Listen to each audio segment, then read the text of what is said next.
What's going on, AP World? We have Chapter 5 of Alan Brinkley's American History for you today, titled The American Revolution. Lots of important stuff to know for your AP exam, so let's get going. Okay, we're going to start off, and the colonists and the British are fighting with each other. We already have the battles of Lexington and Concord and the Battle of Bunker Hill. And the colonists want to avoid future fighting, so they issue something called the Olive Branch Petition. Now, when you think of an olive branch, you see here a dove is holding an olive branch in its mouth. That is a sign of peace, or a symbol for peace. So this is written after Lexington and Concord and Bunker Hill, and they appealed to this guy, King George III, to stop the conflict. It basically says, you know what, we've had our problems. Let's just stop this nonsense, stop the fighting, and go back to the olden days of salutary neglect. And KG3 rejects this. He is furious. He says, absolutely, positively not. You guys are being very bad. You need to be punished.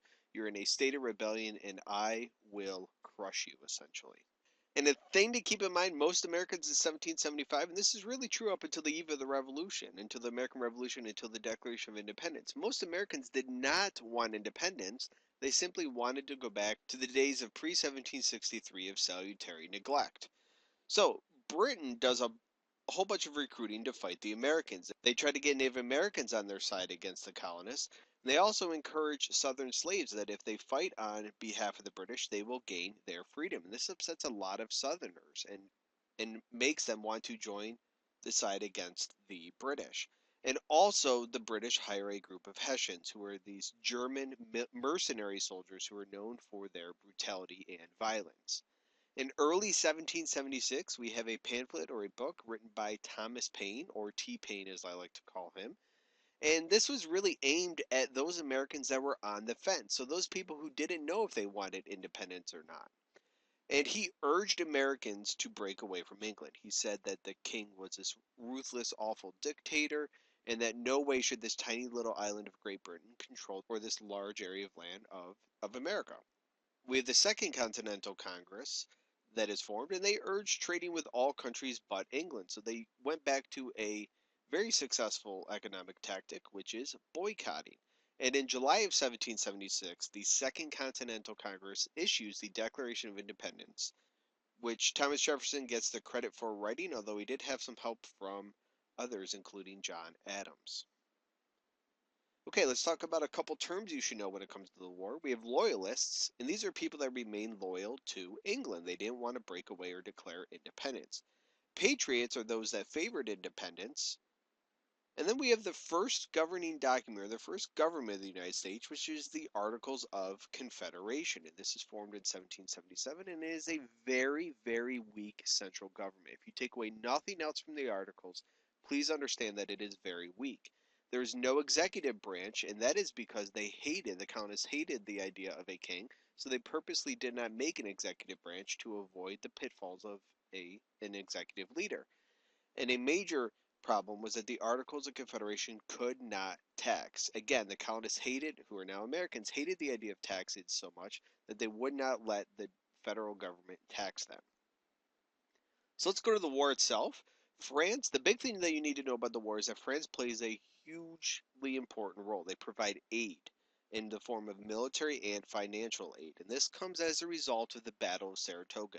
You are incredibly likely to see a question about the Revolutionary War on the Battle of Saratoga, so please know that this was a turning point because the French become involved. Now, I'm not going to go into a whole bunch of details on the war itself because I do have a video out called APUSH Review the Revolutionary War, so please check that out to give you more background information on the war itself. All right, let's go to some state governments. We have this idea called republicanism, which is very, very popular in the late 18th century. This is the belief that all power comes from the people. So, in the Declaration of Independence, it talks about how the people are guaranteed life, liberty, and the pursuit of happiness. So, is there really equality for everybody? And the answer, sadly, is no. We see slavery still existing in the North, too, and it quickly does go away in the North, but it does exist virtually everywhere. And women had few rights, especially married women. This is not anything new.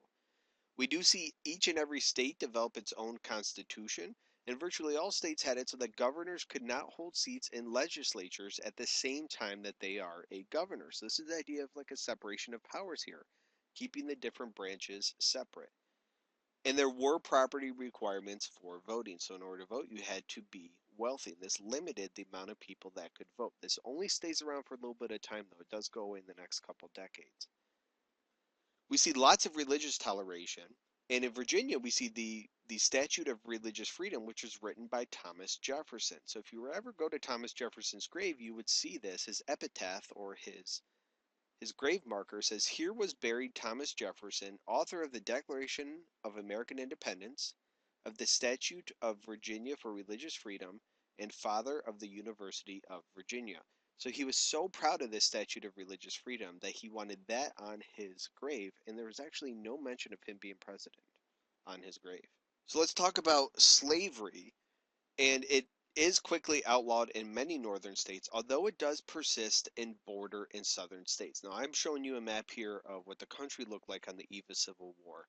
And these yellow states here are border states, and these will eventually grow.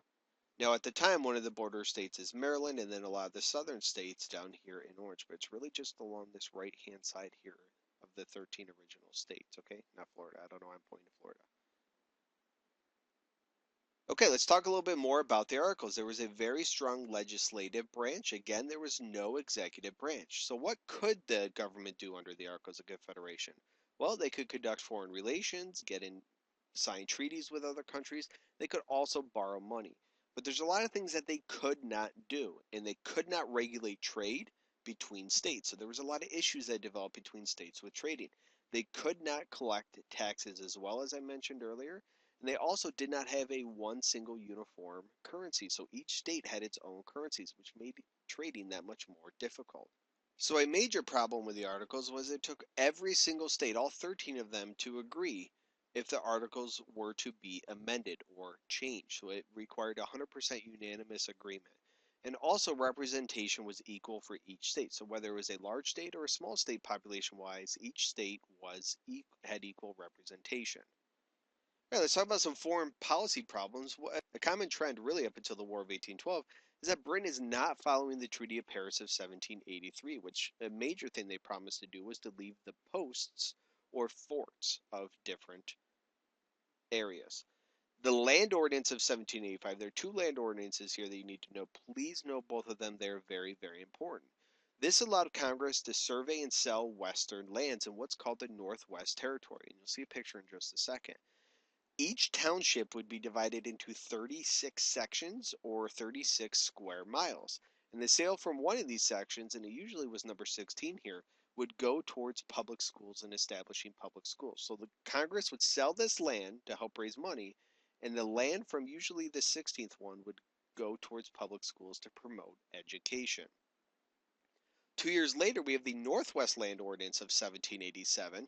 This deals with that land that Congress was selling. So once a territory reached 60,000 people, they could apply for statehood. So it was a way for states to be admitted into the country. One of the positives of the Articles of Confederation, and certainly the Northwest Land Ordinance, was it allowed for the country to expand or admit new states into the Union. Please know that. That is a very popular question.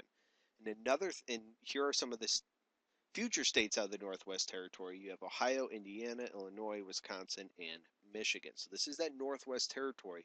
When you hear that term, that's what it refers to. And another very important thing to note is that there was no slavery allowed in the Northwest Territory. So this is really the first congressional restriction of slavery in an area. And we'll see this again and again in the future.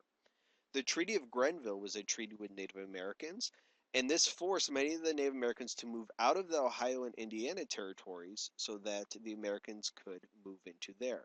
And sadly for the natives, they were told that the land, when they give up this land and move somewhere else, they will not be forced to move again. But sadly, that just does not hold true for them. Okay, we're going to talk about post-war depression, 1784 to 1787. We go through a rough time in this country. The country is in debt, and a major reason why, again, there was not a source of revenue from taxation. The articles could not enforce taxation. They could ask for taxes, but the states could say, no, we're not going to give you the money. Most really didn't. So farmers are facing a huge problem. Many of these farmers were in debt, and they favored increasing the money supply. And this will be a theme that we'll get into in the late 19th century as well. If you increase the amount of money in circulation, it actually devalues it. So it makes it easier for farmers to pay off their debt. So this sets up a stage between the farmers versus the wealthy. And again, this is a theme you'll see for the next 100 years. So we have one of the most important rebellions in the history of the United States. And it is led by this man, Daniel Shays. So he was a former Revolutionary War vet, and he was upset about a lot of things that was happening.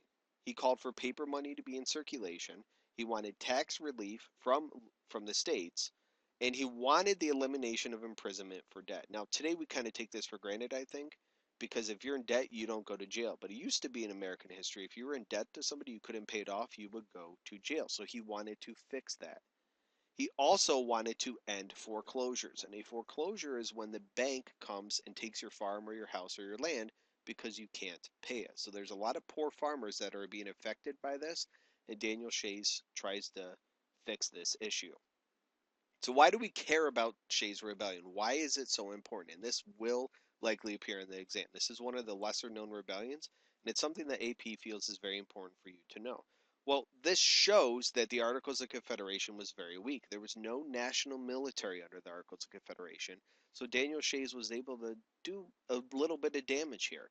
So it showed that the Articles was simply not working.